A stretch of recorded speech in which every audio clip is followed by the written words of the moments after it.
নমস্কাৰ বন্ধুসকল, north east youngster চেনেলৰ অন্য এটি নতুন ভিডিঅ'লৈ আপোনালোকক স্বাগতম জনাইছোঁ। বন্ধুসকল, বহুদিন ধৰি আপোনালোকৰ ওচৰলৈ ভিডিঅ' লৈ যাব পৰা নাই।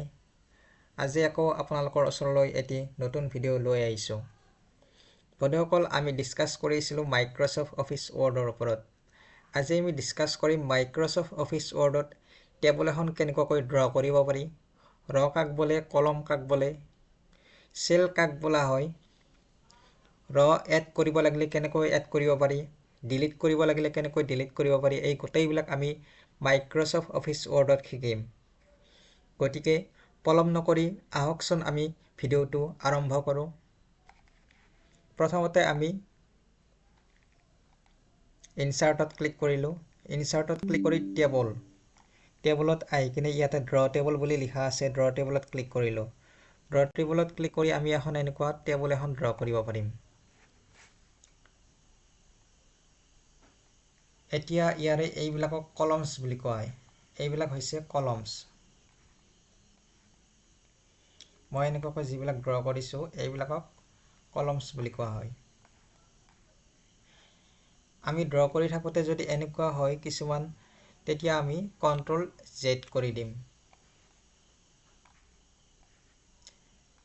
এইবিলাকক কলমছ বুলি কোৱা হয় আৰু এইবিলাকক ৰ বুলি কোৱা হয়। এতিয়া এইবিলাক কলমছ, এইবিলাক ৰ, আৰু এই ৰ আৰু কলম লগ লাগি যিবিলাক বক্স হৈছে ইয়াতে, এই বক্সবিলাকক চেল বুলি কোৱা হয়। ৰ আৰু কলম লগ লাগিলে চেল হয়। এতিয়া বন্ধুসকল, আমি এখন টেবুল ড্ৰ কৰিছোঁ, কিন্তু টেবুলখন ড্ৰ কৰিলে নহ'ব। ইয়াৰে বক্সবিলাক মানে চেলবিলাক ইকুৱেল হ'ব লাগিব। এতিয়া বৰ্তমান যিহেতু আমি ডাইৰেক্ট ড্ৰ কৰিছোঁ পেঞ্চিলেৰে, গতিকে ইয়াৰে চেলবিলাক ইকুৱেল হোৱা নাই। গতিকে আমি ইকুৱেলি যদি আমি ড্ৰ কৰিব লাগে এখন টেবুল, তেতিয়া আমি কেনেকুৱাকৈ ড্ৰ কৰিম?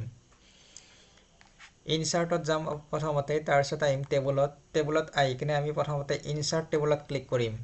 ধৰা এখন টেবুল আমি ড্ৰ কৰিব লাগে। টেবুলখনৰ কলমছ আছে 6টা, ৰ আছে 4টা। ইয়াতে 4 বুলি লিখি দিম। লিখি কিনে অ'কে কৰিম। অ'কে কৰাৰ লগে লগে ছাইডত যিটো চিম্বল আহিব, এনেকুৱা এটা চিম্বল আহিব ছাইডত, এই চিম্বলটোত ধৰি কিনে আমি লেফ্ট ক্লিক ধৰি কিনে টানি দিম।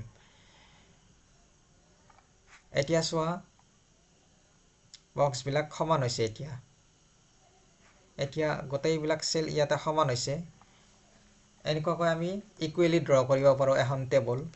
এতিয়া আমি আহোঁ মেইন কথালৈ। এতিয়া চোৱা, ইয়াতে কলমছ, ৰাইট চাইডে যদি আৰু এটা কলম লাগে, আমি কি কৰিম? প্ৰথমতে মাউচৰ লেফ্ট ক্লিক কৰিম, তাৰপিছত আমি ৰাইট ক্লিক কৰিম।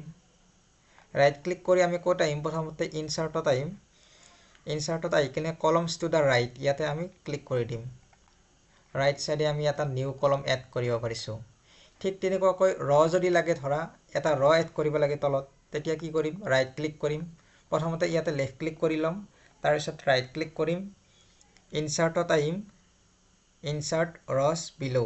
যদি আমাক ওপৰত এড কৰিব লাগে, তেতিয়াহ'লে আমি ইনচাৰ্ট ৰছ এবভ ইয়াতে ক্লিক কৰিলোঁ হয়। যিহেতু আমাক ৰ তলত এড কৰিব লাগে, তেতিয়া আমি কি কৰিম? ইনচাৰ্ট ৰছ বিলো। আমি এনেকুৱাকৈ ৰ এড কৰিছোঁ, কলম এড কৰিছোঁ। এতিয়া কলম, ৰ এইবিলাক যদি আমি ডিলিট কৰিব লাগে, ধৰা এইটো কলম আমি ডিলিট কৰি দিব লাগে, তেতিয়া আমি কি কৰিম? প্ৰথমতে মাউচৰ লেফ্ট ক্লিক, তাৰপিছত ৰাইট ক্লিক। ৰাইট ক্লিক কৰি কিনে আমি ডিলিট চেল ইয়াতে ক্লিক কৰিম। ডিলিট চেলত ক্লিক কৰাৰ লগে লগে এনেকুৱাকৈ এখন চাৰ্ট আহিব। ইয়াতে আমি ক'ত ক্লিক কৰিম? কি ডিলিট কৰিম? আমি কলম। গতিকে ডিলিট এণ্টাৰ কলম ইয়াতে ক্লিক কৰি আমি অ'কে কৰিম। অ'কে কৰাৰ লগে লগে আমি যিটো কলম এড কৰিছিলোঁ, সেইটো আমাৰ ডিলিট হৈ যাব। ঠিক তেনেকুৱাকৈ আমাক যদি ৰ লাগে, ৰটো ডিলিট কৰিব লাগিলে, তেতিয়া আমি প্ৰথমতে লেফ্ট ক্লিক কৰিম, তাৰপিছত ৰাইট ক্লিক। ৰাইট ক্লিক কৰি আমি ডিলিট চেলত ক্লিক কৰিম। ডিলিট চেলত ক্লিক কৰি আমি কি ডিলিট কৰিম? আমি ৰ ডিলিট কৰিম। গতিকে ডিলিট এণ্টাৰ ৰ, ইয়াতে আমি মাউচৰ লেফ্ট ক্লিক কৰি কিনে অ'কে কৰি দিম। অ'কে কৰাৰ লগে লগে আমাৰ ৰ ডিলিট হৈ যাব। এতিয়া আমি ৰ কেনেকৈ এড কৰিব পাৰোঁ, কলমছ কেনেকৈ এড কৰিব পাৰোঁ, ডিলিট কেনেকুৱাকৈ কৰিব পাৰোঁ, এই গোটেইখিনি শিকিছোঁ। কিন্তু আমাৰ ইয়াৰে এটা বস্তু ৰৈ গৈছে, সেইটো হৈছে আমি মাৰ্জ চেল কেনেকুৱাকৈ কৰিম। মাৰ্জ চেল মানে হৈছে ইয়াৰে ভিতৰত যিবিলাক বক্স আছে, মানে চেলবিলাক, এই চেলবিলাক আমি কেনেকুৱাকৈ ডিলিট কৰিব পাৰোঁ। চেলবিলাক ডিলিট কৰিব লাগিলে আমি মাউচটো এনেকুৱাকৈ অনাৰ লগে লগে এনেকুৱা এটা চিম্বল আহিব এই চিম্বলটো অহাৰ লগে লগে মাউচৰ লেফ্ট ক্লিক ধৰি কিনে আমাক যেইটা চেল আমি ডিলিট কৰোঁ সেইকেইটা চেল আমি এনেকুৱাকৈ সিলেক্ট কৰি ল'ব লাগিব সিলেক্ট কৰি লৈ কিনে আমি ৰাইট ক্লিক কৰিম ৰাইট ক্লিক কৰি কিনে মাৰ্জ চেল বুলি ইয়াতে আহিব মাৰ্জ চেলত আমি ক্লিক কৰি দিলোঁ মাৰ্জ চেলত ক্লিক কৰাৰ লগে লগে আমাৰ চেলবিলাক ডিলিট হৈ যাব এতিয়া যদি আমি আকৌ আনিব লাগে তেতিয়া কিবোৰ্ডত কন্ট্ৰল জেড কৰিলেই হ'ল বন্ধুসকল আমি আজি শিকিলোঁ টেবুলত আমি কি শিকিলোঁ যে এখন টেবুলত কি থাকে আমাৰ ৰ থাকে কলম থাকে আৰু কলম আৰু ৰ যদি লগ লাগে তেতিয়া কি হয় কিছুমান বক্স হয় সেই বক্সবিলাকক কি বুলি কোৱা হয় চেল বুলি কোৱা হয় তাৰ লগতে আমি চেলবিলাক কেনেকুৱাকৈ ডিলিট কৰিব পাৰোঁ মাৰ্জ চেল কৰি কিনে ৰ কেনেকুৱাকৈ এড কৰিব পাৰোঁ কলম কেনেকুৱাকৈ এড কৰিব পাৰোঁ ইয়াতে আমি বহুত ভাল ধৰণে শিকিব পাৰিছোঁ গতিকে